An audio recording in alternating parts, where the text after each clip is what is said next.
Hello दोस्तों, स्वागत है आपका अपनी यूट्यूब चैनल में। दोस्तों ये आपके सामने SIR का फॉर्म है। स्टेप बाय स्टेप बताऊंगा आपको किस तरह से ये फॉर्म भरना है। बिना कुछ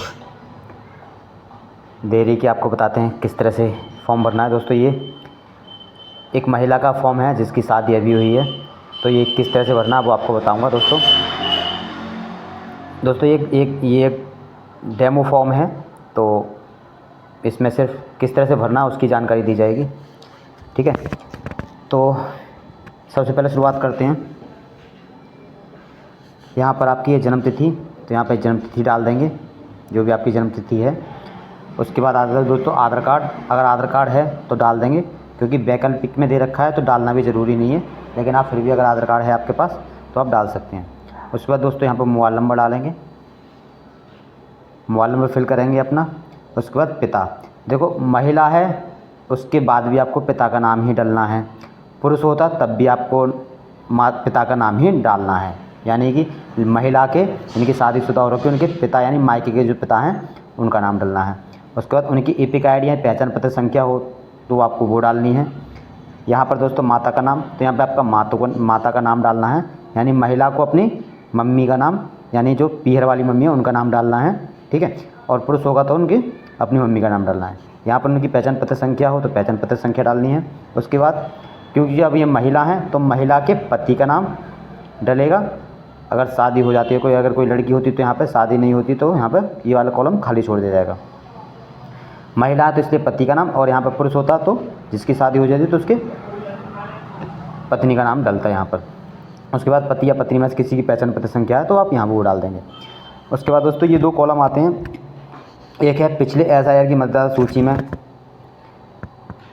मतदाता का विवरण, एक आता है कॉलम पिछले कॉलम में दिए गए संबंधी का विवरण पिछले SIR के अनुसार। तो दोस्तों ये वाला कॉलम, अब चूँकि अभी शादी हुई है तो 2003 की लिस्ट में नाम नहीं था इनका। ठीक है, तो ये वाला कॉलम आप छोड़ देंगे, ये वाला कॉलम आप नहीं भरेंगे। जिनकी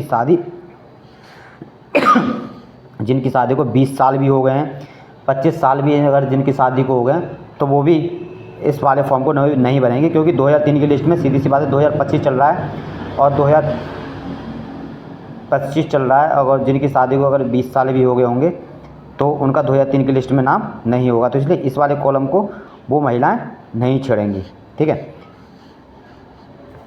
इस वाले कॉलम को उन महिलाओं को भरना है जिनकी शादी हो गई है और 2003 की लिस्ट में नाम नहीं है।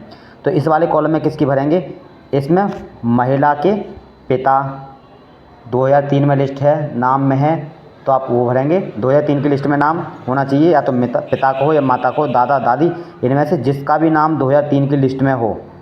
ठीक है, उनकी डिटेल यहाँ पर पड़ेगी। महिला के पिता, माता, दादा दादी जो भी हैं उनकी डिटेल यहाँ पर पड़ेगी। तो जैसे पिता का नाम डाल रहे हैं तो यहाँ पर पिता का नाम डाल देंगे।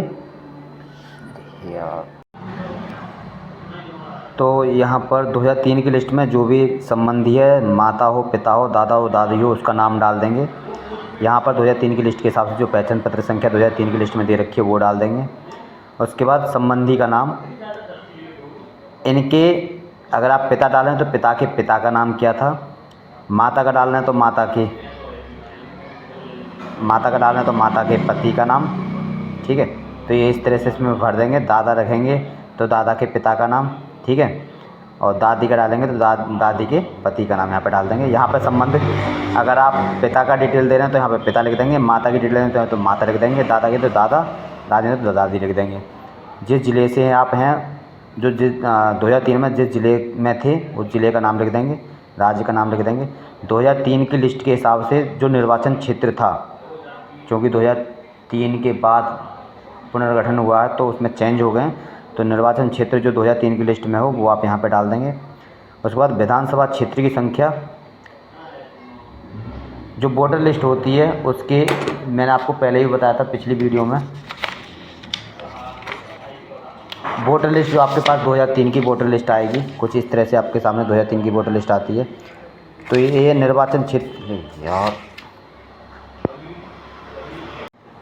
तो 2003 के हिसाब से 2003 की वोटर लिस्ट है ये। तो ये निर्वाचन क्षेत्र की जो संख्या पूछ रहा है यहाँ पर, तो यहाँ पर ये डाल देंगे 365, यानी जो भी आपकी हो, ये वोटर लिस्ट के लेफ़्ट साइड के कॉर्नर में है। ठीक है, और निर्वाचन क्षेत्र जो पूछा था यहाँ पर, वो निर्वाचन क्षेत्र यहाँ पर ये लिखा हुआ है। हो गया क्या? उसके बाद ये भाग संख्या पूछिए इसमें, तो यहाँ भाग संख्या डाल देंगे, ये भाग संख्या है। उसके बाद आता है क्रम संख्या। तो दोस्तों जो क्रमांक वोटर क्रमांक है, यहाँ इसमें ये वोटर क्रमांक क्यों होता है, तो जहाँ पे भी नाम है उसके सामने कौन सा क्रमांक है वो आप क्रमांक नंबर डाल देंगे। ठीक है दोस्तों, तो ये इस तरह से फॉर्म भरना है। जिनका 2003 की लिस्ट में नाम नहीं है तो यहाँ से यहाँ तक तो वो स्वयं की डिटेल डालेंगे। उसके बाद इस वाले कॉलम में अपने संबंधी की, जो भी संबंधी है, माता पिता दादा दादी, उनकी डिटेल यहाँ पर डालेंगे 2003 की लिस्ट में अगर नाम होगा तो, किनका, संबंधी का। ठीक है, ये वाला कॉलम आपको खाली छोड़ना है। ये वाला कॉलम कौन लोग भरेंगे उसके लिए भी वीडियो मैंने बनाई है, वो भी आप यूट्यूब पर देख सकते हैं मेरे चैनल पर। ठीक है, तो वीडियो अच्छी लगी तो वीडियो को लाइक कर दीजिए, चैनल को सब्सक्राइब कर दीजिए।